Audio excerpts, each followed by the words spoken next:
WYMT Mountain News at 6.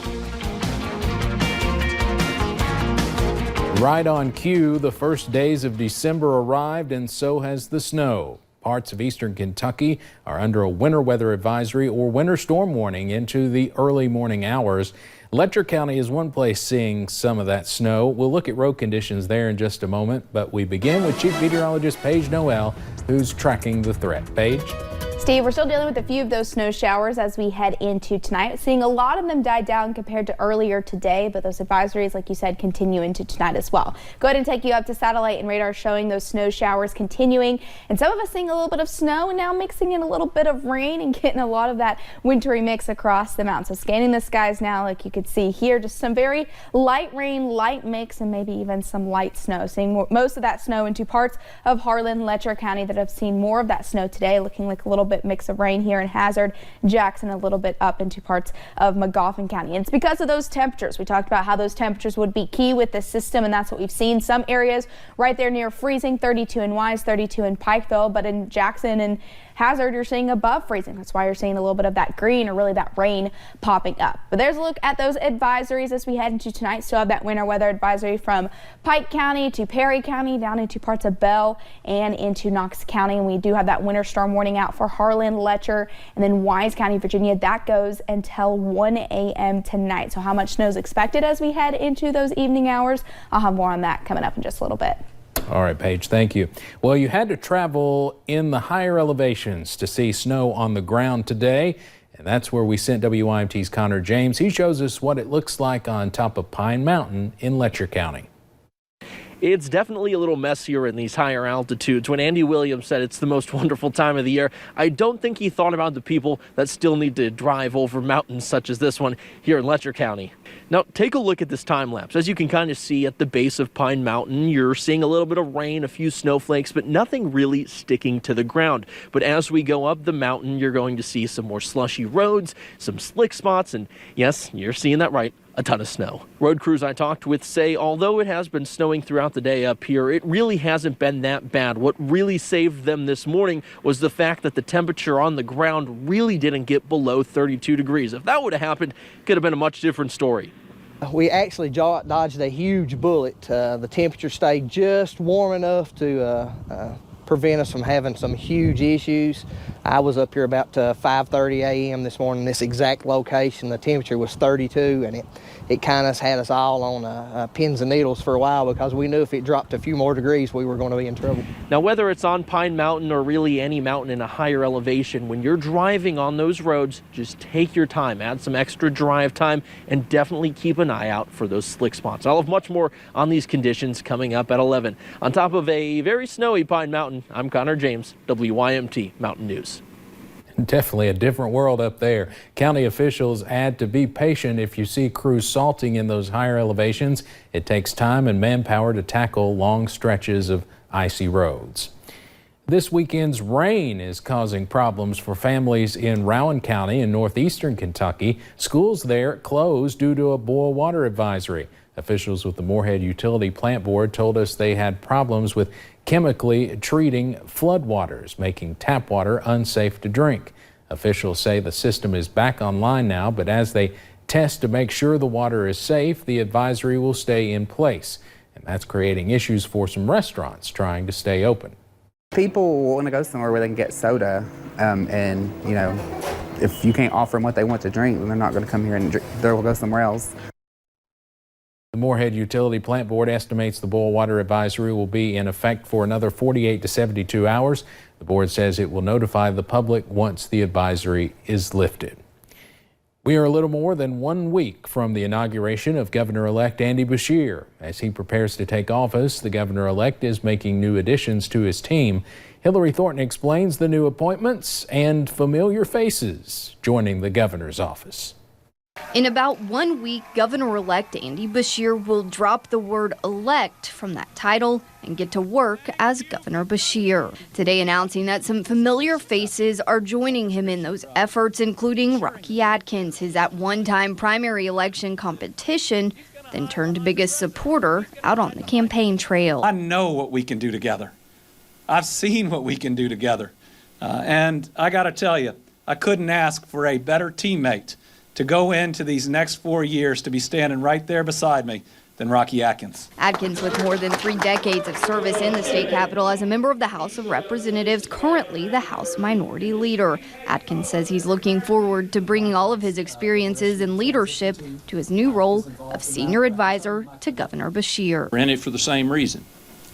We're in it because we have compassion, we have a big heart, and we want to see Kentucky be all it can be. And this new role for Atkins does mean that there are a couple of things off the table for him, including a run for United States Senate and the position that he has held for many years in the state house. It was not an easy decision for me.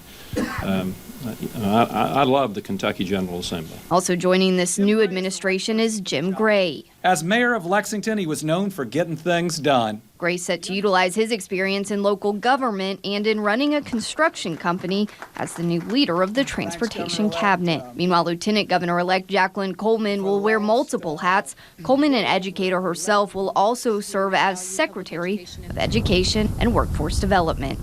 Now at the state capitol, Hillary Thornton, WKYT. Here's some of the other appointments made today. The governor-elect announcing Colonel Haldane Lamberton will lead the Kentucky National Guard as Adjutant General. Colonel Lamberton has a combined 35 years of military experience serving in the Army and National Guard. And former Lexington Fire Chief and retired Army Lieutenant Colonel Keith Jackson is appointed as the Commissioner of Veterans Affairs. Jackson said he hopes to bring new ideas to ensure veterans get the benefits and assistance they need. Next week, we'll learn whether a grand jury will hear a Knox County kidnapping case. Deputies say last week they found a missing teen at the home of Darlene Elliott. They believe she picked him up and then took him to her home. Deputies charged her with kidnapping. Today, Elliott pleaded not guilty. Her preliminary hearing is set for next Wednesday, the 11th.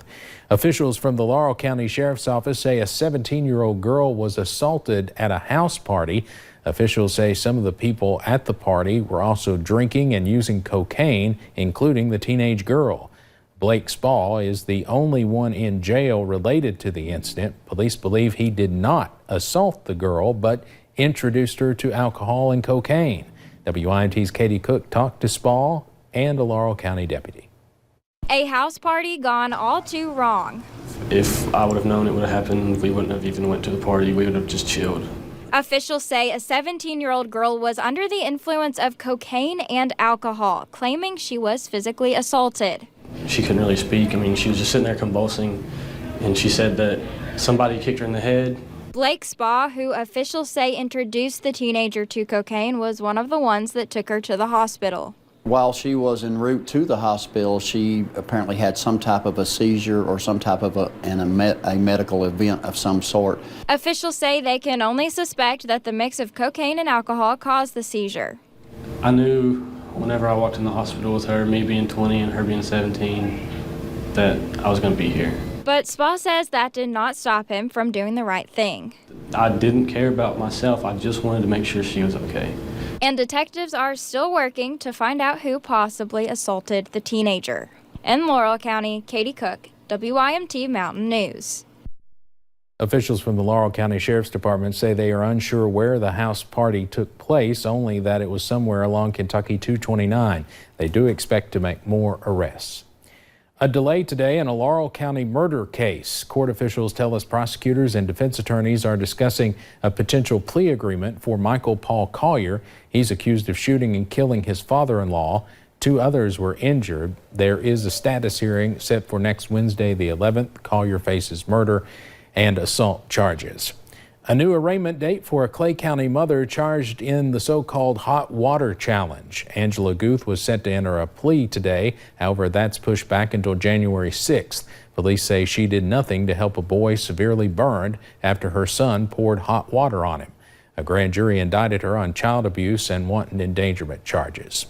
In Laurel County, deputies arrested a man after a foot chase. Deputies say they saw 44-year-old David Smith, who was apparently intoxicated, walking in the road.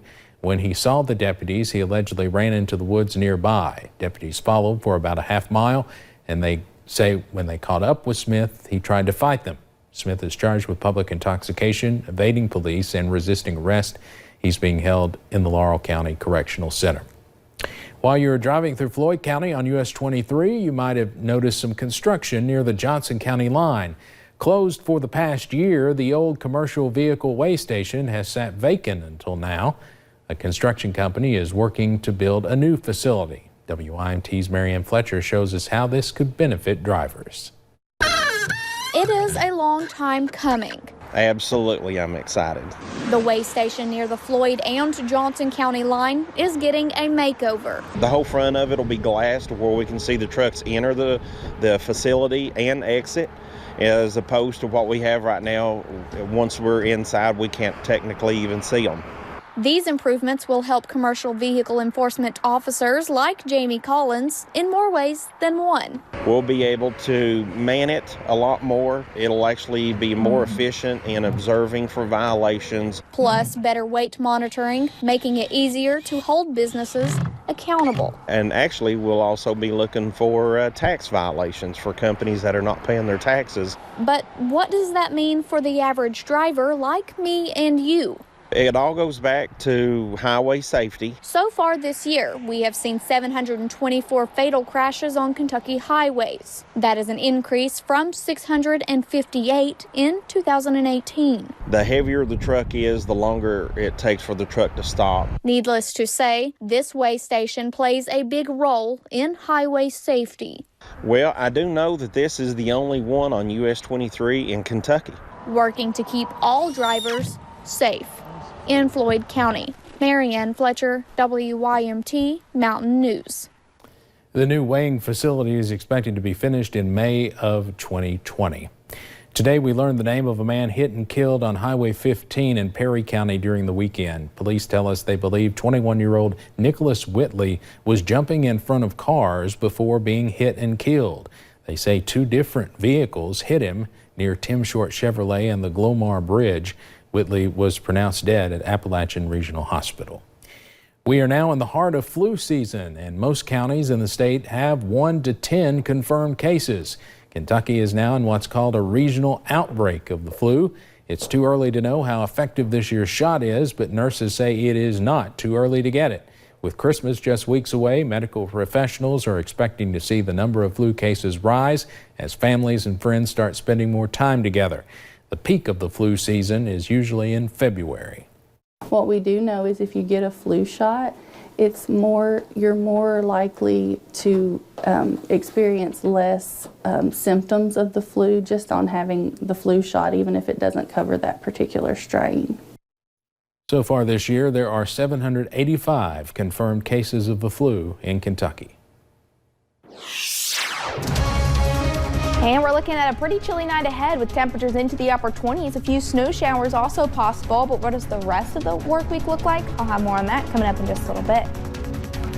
Plus, we're not the only ones dealing with this cold weather. Animals are as well, and one mountain animal shelter is getting some much needed help.